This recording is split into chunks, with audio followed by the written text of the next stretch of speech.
Please rewind this cassette. How did we end up here? Like, seriously. Like, if you think about it, cosmically, spiritually, what have you, logically, the fact that we're at this point with cinema, with theaters possibly shutting down, with the streaming revenue streams not quite making sense to a lot of people in the industry. Nobody's going to see any of the Oscar movies or dramas or adult uh, focused films. The Fablemans is a bomb. Tar didn't do well. Women Talking, what have you. Every film that's going to get nominated for Oscars outside of Top Gun is pretty much not performed. So 2022 was a pretty rough year for movies. I would say that it was, I think without question, maybe the worst modern year in cinema. I know a lot of people like to give flack to guys like Tarantino and Scorsese for pointing out the obvious that cinema or film or whatever the hell pretentious, name you want to give it has been dwindling over the last few years. And then people always use this as a way to get into another debate about Marvel. Can we stop debating Marvel? Can we stop debating the MCU? It honestly feels pointless where we're at. Because it doesn't matter, even if Marvel stays as a brand very strong and they still have shows and movies coming out. That doesn't mean the rest of the market isn't in absolute dismay right now. I made a video a few years ago about movies being dead. And I remember after Spider Man did well and a couple other movies did well, people were saying to me, like, oh, see, it's bouncing back. One anomaly, one film overperforming does not change the fact that overall there's less movies coming out. There's going to be less movies coming out next year. Well, this year now, it's 2023, than we've had come out in years. And I think that really needs to be thought about in a big way. Just the fact that I don't think Zoomers culturally are as into film as millennials and Gen Xers were. You could say it's because the quality of the movies have dropped, but I think it's just there's more interest in other things now. I think a Zoomer would more likely be watching YouTube TikToks or playing video games than they want to go sit in a theater. Having said all that, James Cameron. James the King Cameron has finally released Avatar 2. After 13 years, we waited for the sequel. The most forgotten about sequel that was being made of all time. There was hardly any behind the scenes stuff. Nobody knew what the hell this movie was about. We knew it was about water. That's what we heard. Movie comes out. The reviews are good, not great. People forget about this. A lot of the Avatar haters, a lot of the it's Pocahontas and Ferngully, which you still see people write this like it's an original thought. It's actually become very tired at this point, like the Pocahontas argument. Dances with Wolves. Like we all said that in 2009. It's over. That whole argument's over. Avatar was a critically acclaimed movie. Like if you actually go look at the reviews, Avatar had like an 83 on Metacritic. It has 81% on Rotten Tomatoes, but the average ratings were high. The top critics really liked it. I think it had 90 something percent with top critics at the time, which Rotten Tomatoes doesn't show anymore.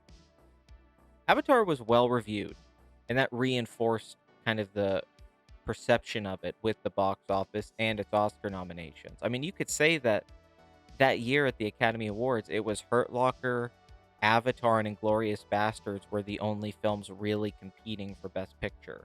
James Cameron came very close to winning Best Picture again and Best Director for Avatar. So this comes out and the reviews aren't great, so you're thinking lukewarm reception. I mean, that's what I thought. I went and saw the movie, and I kind of felt the same way. I thought it was okay. I thought it amazing visuals, but there's a whole thing in the middle with the whale that's just way too long. I didn't quite get the lack of character development and focus and stuff like that.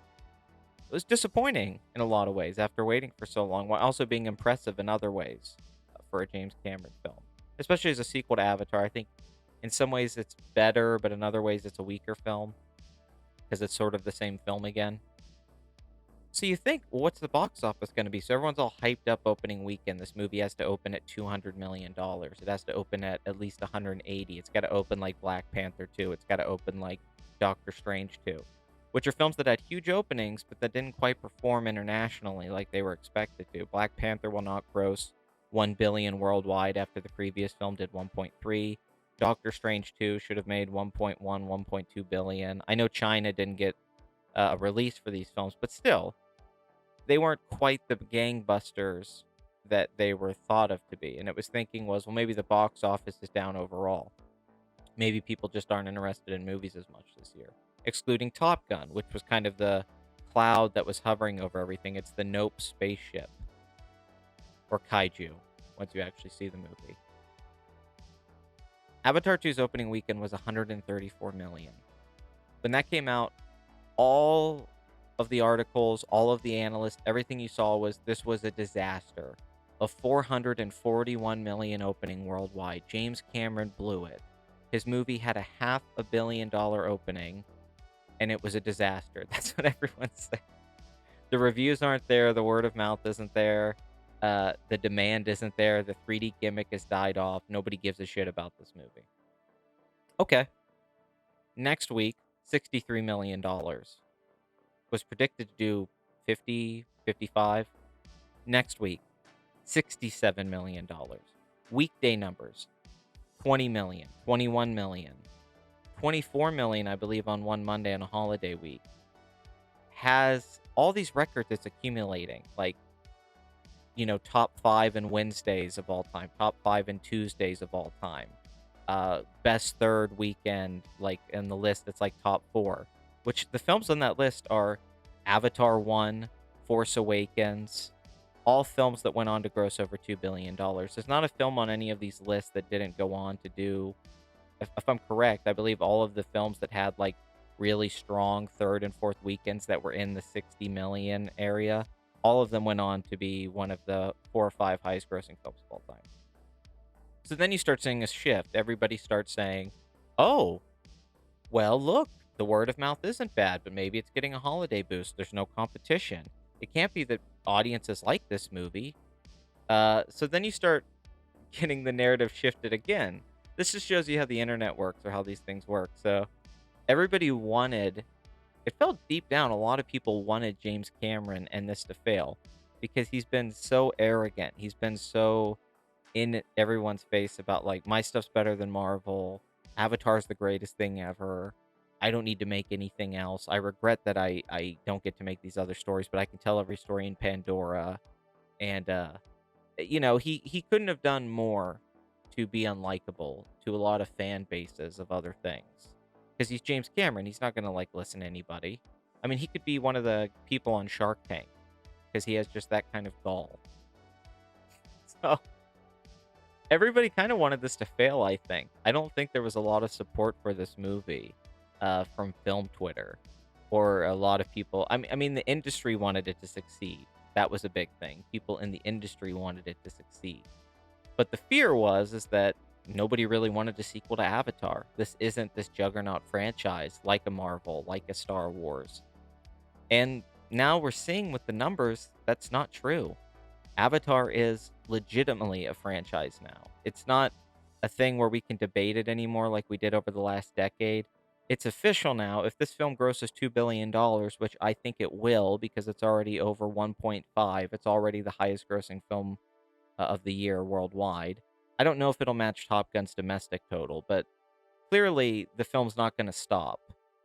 It might drop a little bit to the numbers it was doing over the holidays, but if this doesn't make $2 billion, I would be shocked at this point, just with how the numbers have been going internationally. It looks like this film could make 1.4 billion internationally, if not more, and the domestic total is going to be at least 600 million. So right there's $2 billion. I think it could go higher, 2.2. The high end would be 2.5, but that's just, I don't think that's happening. I don't think the word of mouth is quite that strong, but 2.2 is possible. So James Cameron in an interview said that it had to be one of the 4th or 5th highest grossing films ever to break even. Now, he had to clarify this later. The clarification was that when he was talking about this, it was when he was first pitching the sequels to be made. And at the time, I believe it was 2012, 2013, the top 5 highest grossing films weren't all $2 billion grossers. Force Awakens hadn't even come out yet. I think Avengers was on the list even at the time. So what he meant was more like 1.5 billion or 1.4, 1.6. That's what he meant. He clarified this.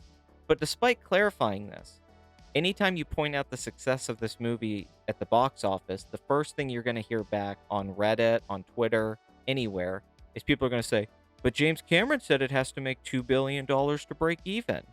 Stop pushing this narrative. This film does not need to make $2 billion to break even. That's insane. The budget's $460 million, and then the marketing. Still, even if you just take half, let's say they make half. And I know they make less internationally, but the hope was China was going to be the majority of the box office for this, and it isn't. It's overperforming in Europe. It's like huge in France. It's doing well in all these countries people weren't betting on. So there's no way the $2 billion thing's true. So you could say the clarification, like, no, he didn't mean $2 billion was the break even point. He was talking in the context of it being the past. But people hate James Cameron so much. They want this movie to fail so bad that this film is going to gross over $2 billion. And there's still going to be a lot of people that say it's a failure, that it's an absolute failure. They spent too much money on it. There was too much hype. The only number this could hit that would make it a success was $3 billion. It has to be the highest grossing film of all time. That's the expectation, that it has to be bigger than Avatar and Titanic. No, that is not the case. I think people are really sleeping on this, what's happening here. Not only is James Cameron confirming that Avatar is a franchise, to where now we know that the Avatar brand with Avatar 3, and now I'm assuming they're going to make 4 and 5 after the success of this, that this franchise is like a $1.5 billion to $2 billion franchise per movie. So because of the technology for Avatar 2, they put more money into it. That had to do with the budget. And they've already shot a lot of Avatar 3. So the money isn't going to be quite there for Avatar 3. Let me explain it. Let me break it down. So they're going to make a lot of the bulk of their money on 2. And they've already broke even at 1.5 billion. Let's just say for sake of argument. But they will make a profit off of this movie. The thing is with Avatar 3 in a couple years, when the Fire Nation attacks, the Fire Na'vi, this film could make huge profits. Even if it doesn't do 2 billion, let's say it does 1.5, which I think with the international numbers, you just have to say is probably going to happen. That movie can make even bigger profits, and then we go to Avatar 4, 5, then you have the theme park, then you're going to have a merchandising expansion, which James Cameron didn't do with the first movie. He actually went against that. That's why you don't see a bunch of Avatar stuff everywhere. This is Disney's, I don't want to say it's the most valuable brand, because it isn't. That would still be the Avengers and Marvel just because of everything, and I imagine the merchandising sells. But I think you could make an argument right now that Avatar is more valuable theatrically and as a franchise than Star Wars. Because we got to look at this. Force Awakens, 2 billion. Last Jedi, 1.3. Rise of the Skywalker, not even 1.1 billion. Look at the diminishing returns on each film. Rogue One also made $1 billion.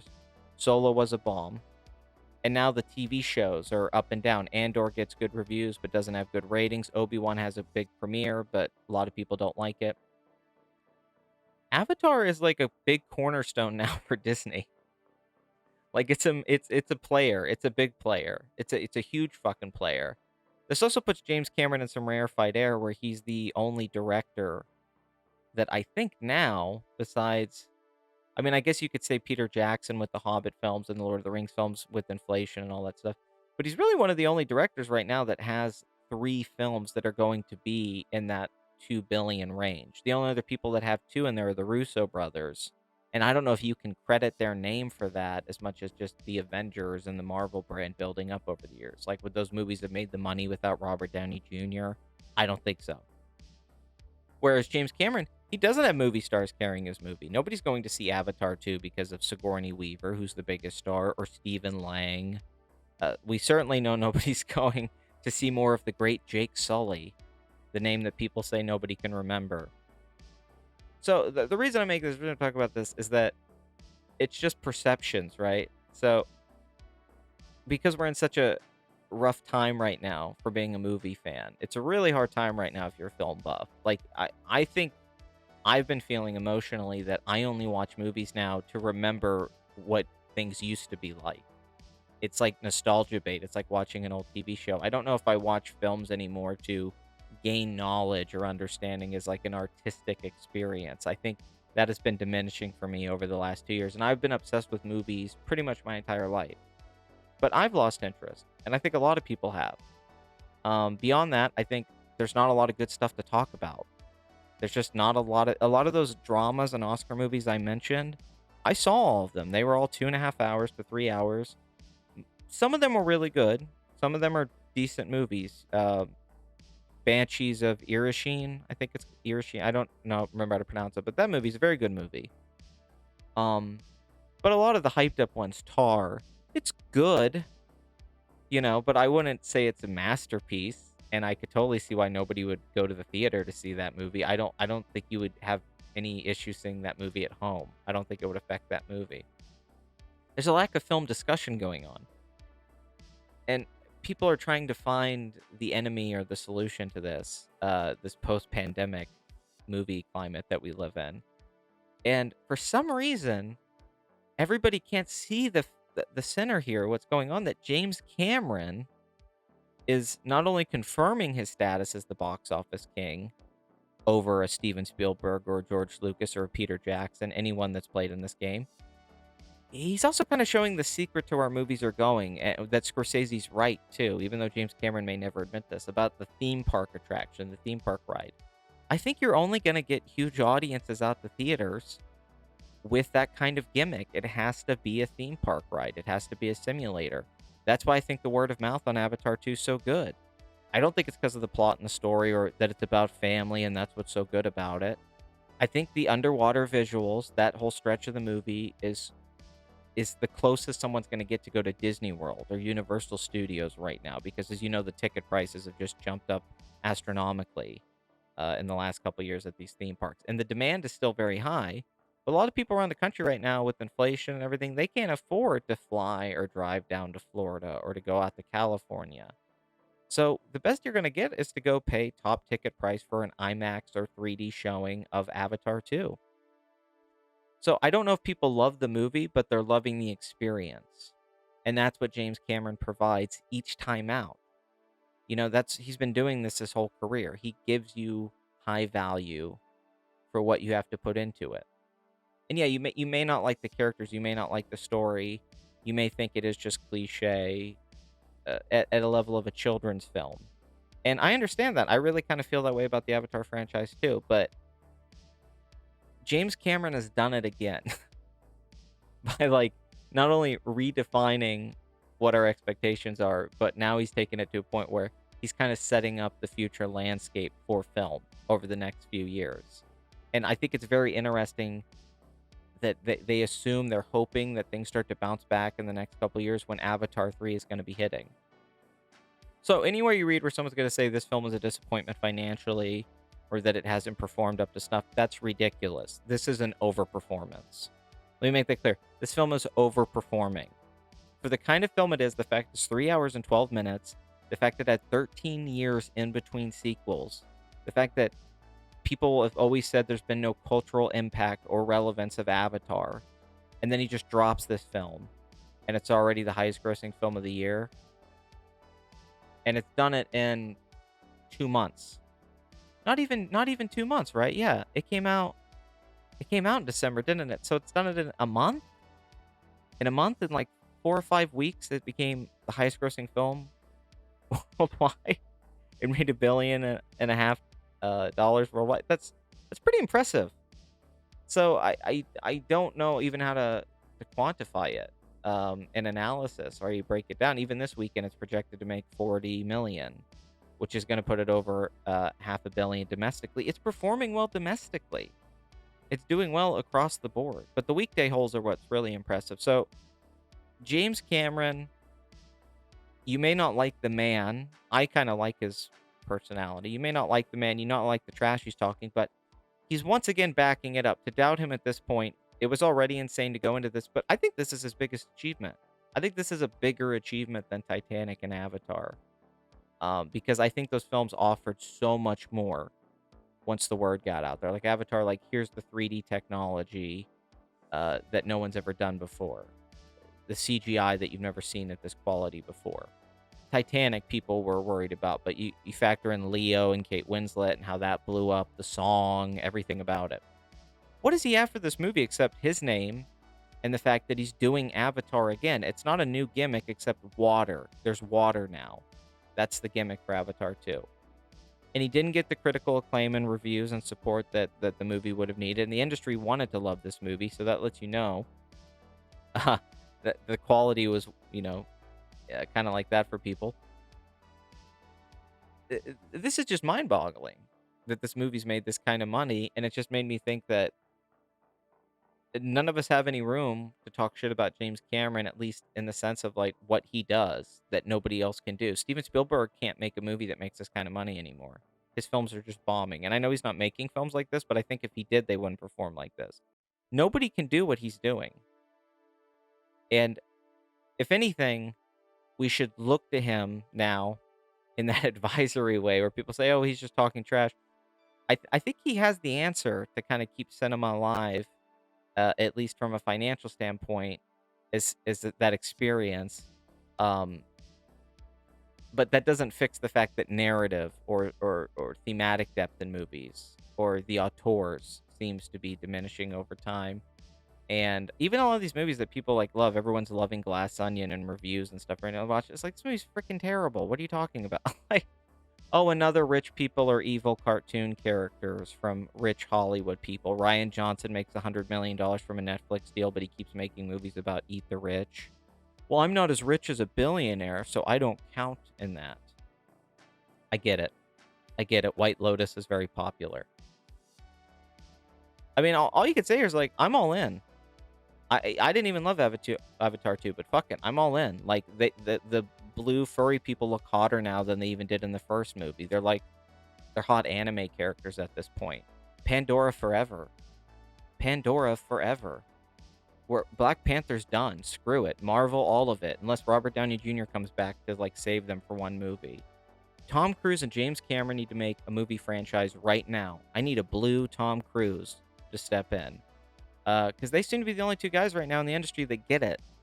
That get what you have to offer to get people to get out of their houses now to go to a movie theater. It can't just be the factor of, hey, there's theaters and it's a projector that's projecting movies and you get to go sit down and watch it. That doesn't cut it anymore. That's not enough. It's not impressive, especially for what you're charging.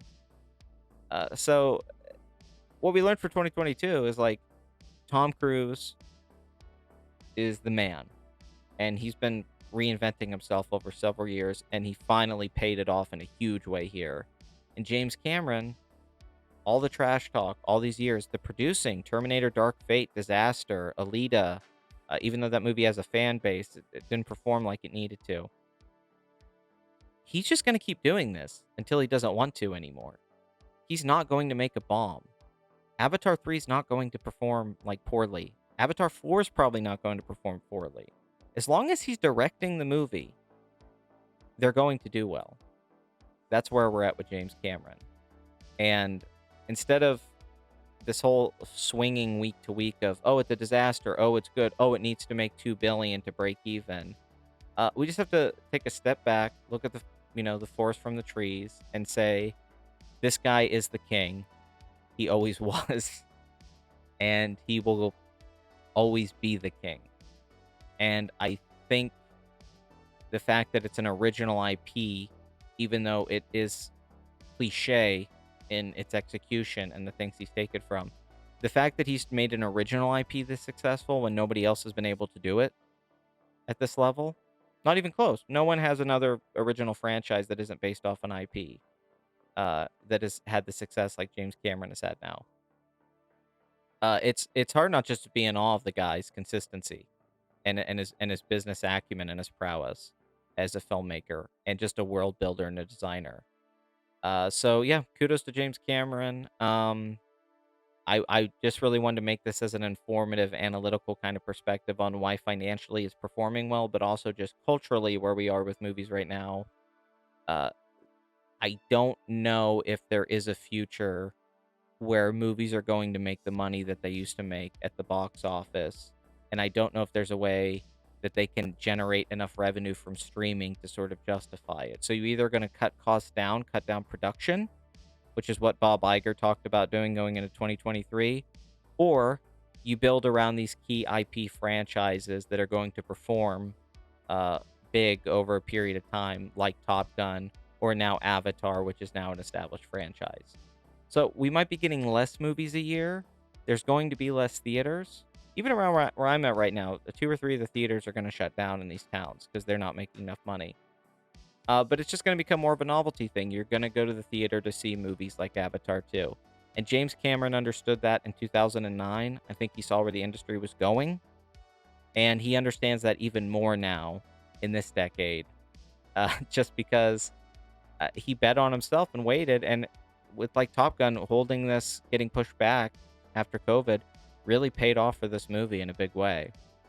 And I think over the next couple years, I really can't see a movie except maybe Avengers Secret Wars or something that's going to have a real impact at the box office outside of James Cameron continuing to make Avatar sequels. It is what it is. So you can be a hater all you want.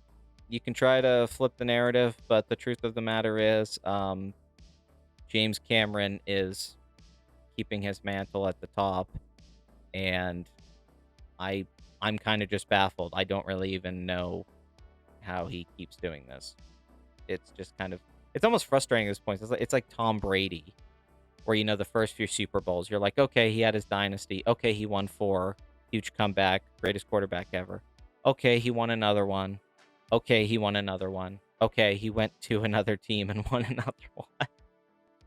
And at some point, you just couldn't be a hater anymore, even if you wanted to be. You're like, God, I hate this guy. He beats all my favorite teams. You're just like, well, shit. This is James Cameron's fourth Super Bowl where GOAT status is confirmed. That's what we're dealing with here. Anyway, thank you for watching. Sorry there's been a lack of content and a lack of the podcast over the last month or so. I was very sick for 2 weeks. Incredibly sick. The sickest I've been in a long time. I had ideas for videos and written. I had stuff I was going to do. I even tried to record a couple times and I just couldn't do it. But I will be getting back in a more regular rotation because there's other stuff I want to talk about. I want to talk about Tarantino and some of the comments he's made about movie stars, which I agree with, and some of the responses to that. But this is an interesting thing. This just shows that the social media landscape that everybody's pining for. Well, you have to be big on TikTok. You have to be big on Twitter. You have to have social media push. You have to have this marketing campaign that really works for you. It's not true.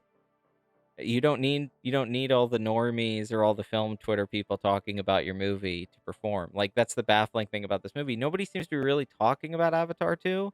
You're not seeing a bunch of memes for it. You're not seeing people quote it and bring it up, and yet it keeps performing like this. So we have to kind of change our perspective of, oh, everybody's talking about it. That means it's really popular. It's the Morbius thing. Oh, it's a big meme movie. Everybody loves it. As opposed to if your inner circle, you're like, well, Avatar 2 sucks. It's just Dance with the Wolves again. Nobody's going to like this piece of shit. And then it performs well. It's a sobering moment. And it's a time for humility to think maybe a lot of us are just out of touch. And we've been out of touch for a while with what people actually want and maybe how important movies are in the current landscape. And maybe they're not, the mecca that some of us thought of it as or that we wish it would be. So just think about that for a little bit. Thank you. Please subscribe, hit the notification bell, and go see Avatar 2 and Puss in Boots 2 while you're at it, because all of the animated films made for children, except for Minions, have not been performing well. And I really like animated movies, so I'm hoping that changes.